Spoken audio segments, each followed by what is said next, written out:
Sveiki, darbie skatītāji! Mēs esam atpakaļ trešajam video tēmā kristīgā reliģija vai ticība uz Jēzu Kristu. Jā, sveiki, dārgie draugi! Jā, es aizmirsu. Šeit es esmu Filips, šeit ir Žeņa, un mēs esam atpakaļ ar trešo tēmu – atalgojums nav žēlastība. Var īsi kaut kā paskaidrot, ko mēs domājam ar šo? Šoreiz, lai paskaidrotu, tomēr izlasīsim tad Dievu vārdu, ja? Laba doma. Un tad no viņa sāksim iet. Tātad rakstuvieta šim ir Romiešiem 4, 3. līdz 4. pants. Jo ko saka raksti? Ābrahāms ticēja Dievam, un tas viņam tika pielīdzināts par taisnību. Un 4.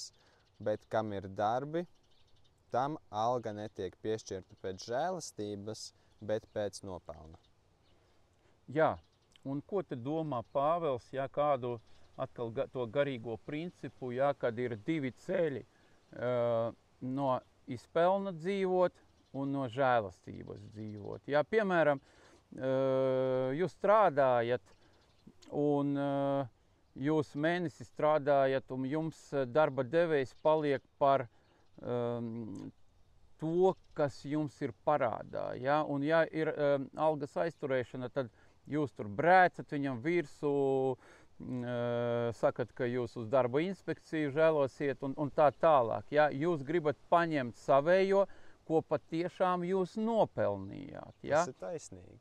Un tā ir taisnība, tā nav nekāda problēma. Tā ir vienkārši cilvēka izvēle, no kāda pamata dzīvot. Ja? Un tad viņam ir, un neko viņam nevar pateikt, jā, darba devējs ir parādā, atdod manu naudu, ja? Un jums ir sarunāta alga 1000 eiro, piemēram, ja? Bet jums vajag 1200.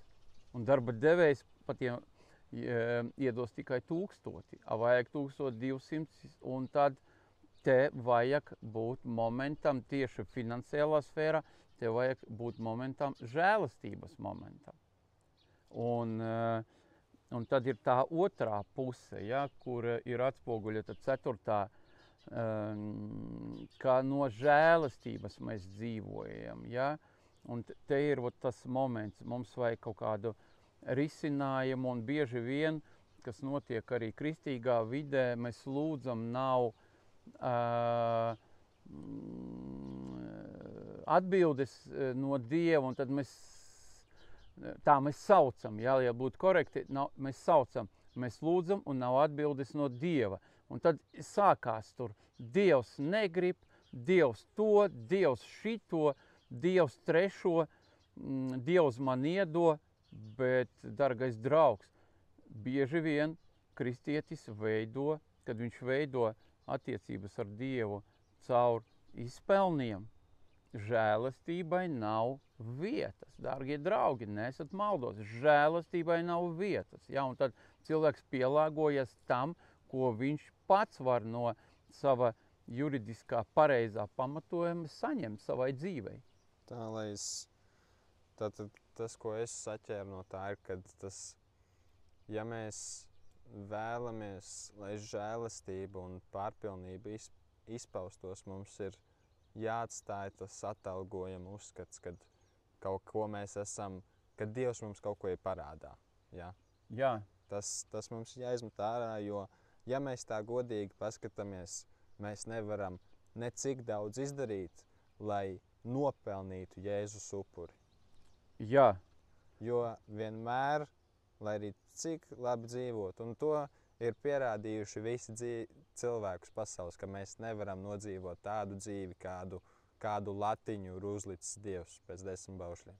Neviens tā nevar nodzīvot.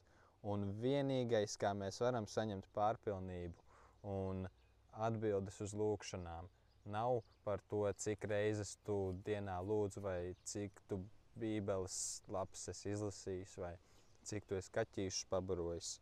Jā. Tas ir tīra pazemošanās Dieva priekšā. Bet tas ir daudz vienkāršāk, manuprāt, kad tu saproti, kas Dievs ir. Kad tu saproti, cik liels ir, un ir šis stāsts par Ījabu, kuru Žeņa tu varētu varbūt pastāstīt. Tu vislabāk viņu zini nekā es. Jā. Bet es piebildīšu vēl bišķīt, pastiprināšu to domu, ko tu pateici. Ja? Mēs tagad arī pieskaramies šitajā piemērā, mēs pieskaramies arī praktiskai dzīvē, ja? Jo mēs pieskaramies, piemēram, vienai no neatņemamām dzīves lietām, kā naudas tavā dzīvē, dargais draugs, ja? Un mēģina arī to garīgo principu, kuru atspoguļoja tagad Filips, arī pielietot savā naudas dzīvē, ja? Jo diemžēl tāds atalgojuma fons Latvijā ir tāds, ka tās naudas ir pārsvarā tā domāšana, lai tik var izdzīvot, ja? Bet kur tad tas vārds, kur Dievs atnāca ar pārpilnību, atnesa pārpilnību, ja? Kad Sātans atnāca nozagt, nokaut un nogalināt, Dievs atnesa dzīvību un dzīvību par pārpilnību, un tas arī par naudu, ja? Un tagad tas ir tāds mans paplašinājums bija, ja? Mēģinājāt pārnest to attiecību uz praktisko dzīvi, ja? Par Ījabu. Tā ir arī tāda lieta, kura ir, viņa grūti uz galvu uzvalkās, ja? Vairākiem kristiešiem īpaši, kuri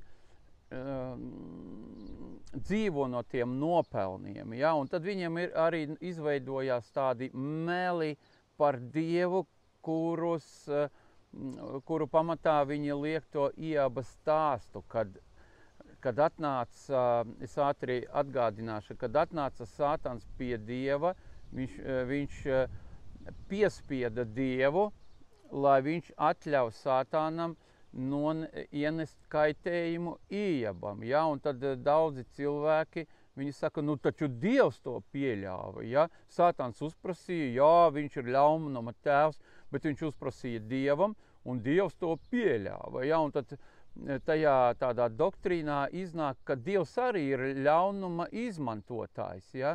Ka var Sātans atnākt pie Dieva un kaut ko izdiņģēt Dievam, lai tev, man būtu kaut kāds ļaunums, bet tā nav patiesība, jo mēs zinām Ījaba stāstu, ja? Kas tur bija. Tur tieši ir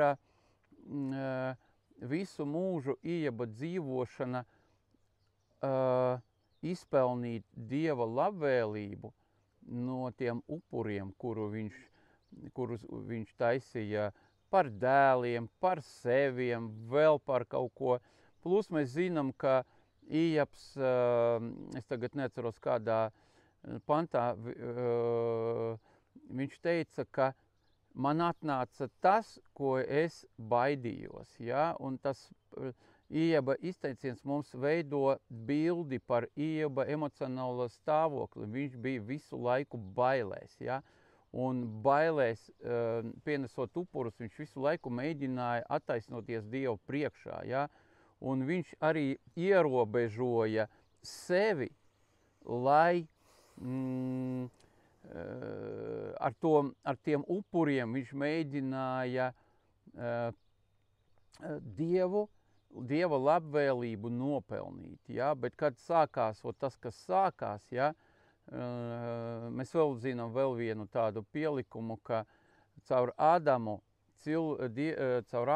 atnāca grēks un valdnieks par zemi palika Sātans. Un kad viņš nāca pie Dieva ar to ļauno piedāvājumu, Dievs bija bezspēcīgs, jo tad viņš zaudētu savu suverenitāti, savu svētumu, jo Sātans nāca likumīgi pie Dieva ar viņu runāt. Ja? Un tad Dievs teica, viņš kaut ko no savas puses teica, nenogalini Ievu, bet dari, ko darīdams. Ja?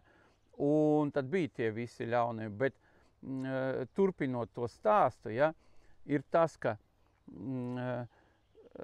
atnāca Jēzus no žēlastības un viņš atņēma visu varu no Sātana. Tāda tēze, es gribu viņu piebilst. Ja? Un Jēzus, Dievam tajā brīdī, viņam nebija tās spējas aizsargāt Iebam, jo attiecības starp viņu un Iebu bija Ieba acīs uz Ieba upuriem. Uz darbiem.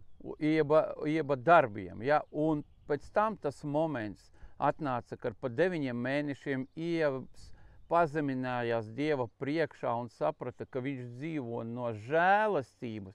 Un tieši tajā brīdī atnāca tā žēlastība no Dieva, kad viņam bija atsietas rokas, varbūt tāds tulkojums no krievu valodas, rokas atbrīvotas Dievam, ja, lai atzītu, lai dziedinātu Ievu no tiem ļaunumiem, no tām slimībām, kuras atnāca caur Ieba paštaisnību. Viņš bija lepns Dieva priekšā un žēlastību nepieļāva. Un tā galvenā doma, uz kuras es gribu tā pabeigt, ja tu liec Dieva attiecībās savus izpelnus, savus ordeņus, tad tu nobloķē no Dieva žēlastību. Viņš nevar tevi svētīt pārdabiski.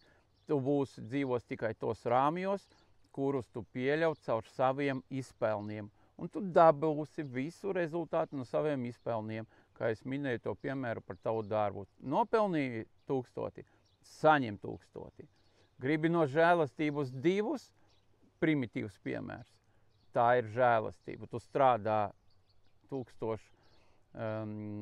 darbā, kuri 1000 pelni, bet saņem 2. Tas ir vienkārši piemērs. No žēlastība. Tad Dievam ir spēja tevi svētīt. Tātad šeit ļoti skaisti parādās Dieva daba un Dieva taisnīgums, kad gan pie Ieba, gan ar Jēzu, gan ar mums, pie Dieva atnāk velns. Un, lai arī cik ļoti viņš gribētu, viņš ir pateicis savu vārdu, un viņa vārds ir taisnība, un viņš nepārkāps. Pat ja viņš vēlēs, viņš nepārkāps savu vārdu, viņš nolic savu vārdu augstāk par savu rīcību. Viņš ievēro savus likumus. Un arī kaut vai atkal parādās šeit, vai ne, Iebs izvēlējās atalgojumu, nevis žēlstību, un atkal Dievs ir taisnīgs, un viņš atalgo. To, ko tu esi pelnījis, to viņš mums dod. Bet šeit ir aspekts no otras puses žēlastība, kā tikko teica mums Žeņa.